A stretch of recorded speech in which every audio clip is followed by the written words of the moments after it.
Bonjour à chacun de vous. Aujourd'hui, l'Évangile de l'an 2000 nous donne un peu plus de précision sur ce qu'est le royaume de Dieu, le royaume de l'amour. Alors écoutons d'abord ce que cet Évangile nous dit de ce royaume. Le royaume de Dieu est spirituel. Le royaume de Dieu n'est pas comme les royaumes de ce monde. C'est la confraternité spirituelle des fils et filles de Dieu.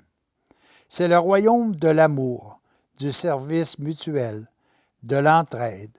C'est le royaume de la vérité et le Fils et la fille de Dieu en est la lumière.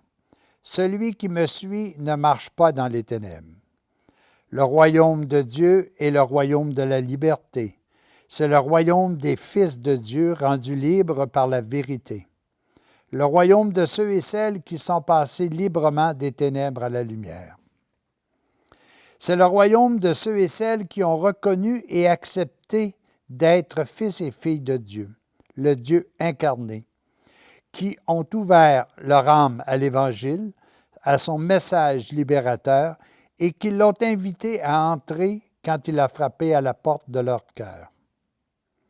Le royaume de Dieu est le royaume de la réalité, le royaume de la vérité. C'est le royaume des fils de Dieu qui recherchent la vérité divine de tout leur cœur, de toute leur âme, de toute leur force et de tout leur esprit.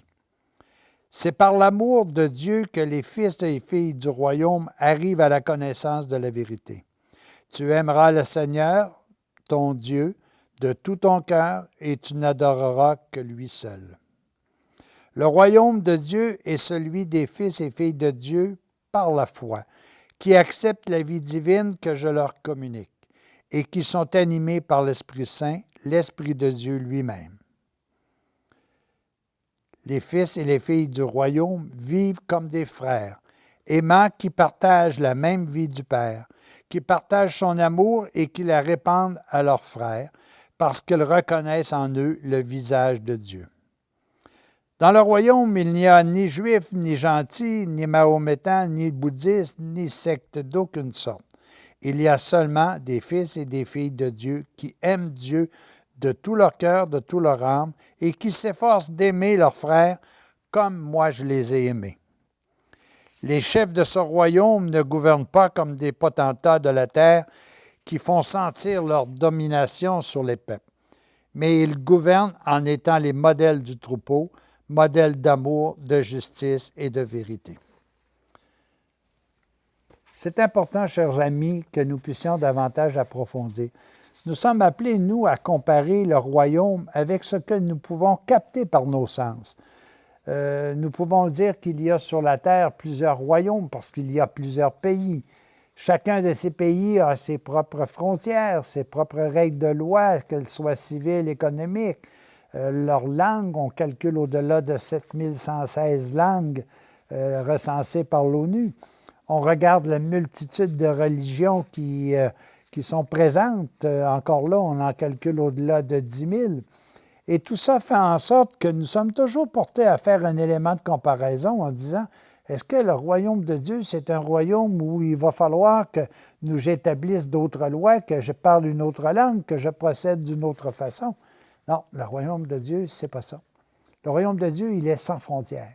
Le royaume de Dieu a une seule et unique langue, l'amour. Le royaume de Dieu n'a pas une multitude de lois et de règlements qui ont pour effet de contrôler. Le royaume de Dieu a juste une orientation, que tous et chacun soient heureux.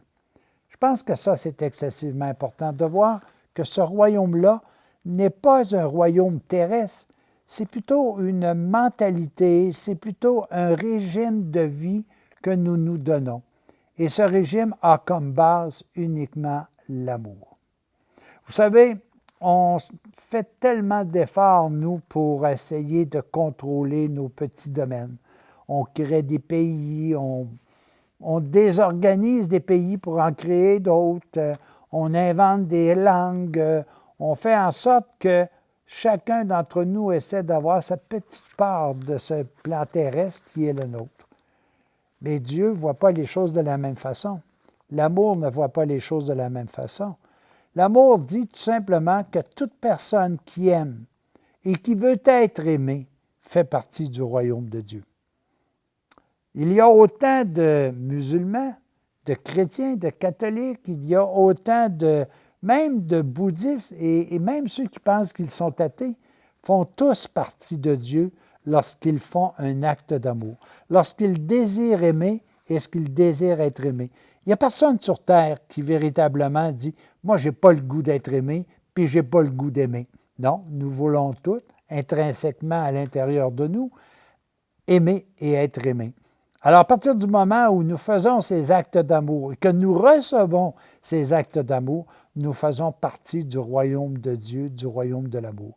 Ce n'est pas un royaume sensible, ce n'est pas un royaume matérialisé, c'est un royaume qui est complètement dans la notion de l'infini, qui est complètement dans la notion de l'immatérialité, excusez.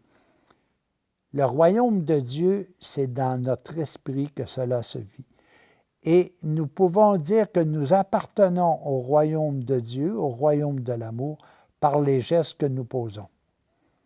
Il est tellement plus facile de faire partie du royaume de l'amour que d'essayer d'observer les milliers, les millions de lois, de stratégies, de façons de faire sur le plan terrestre.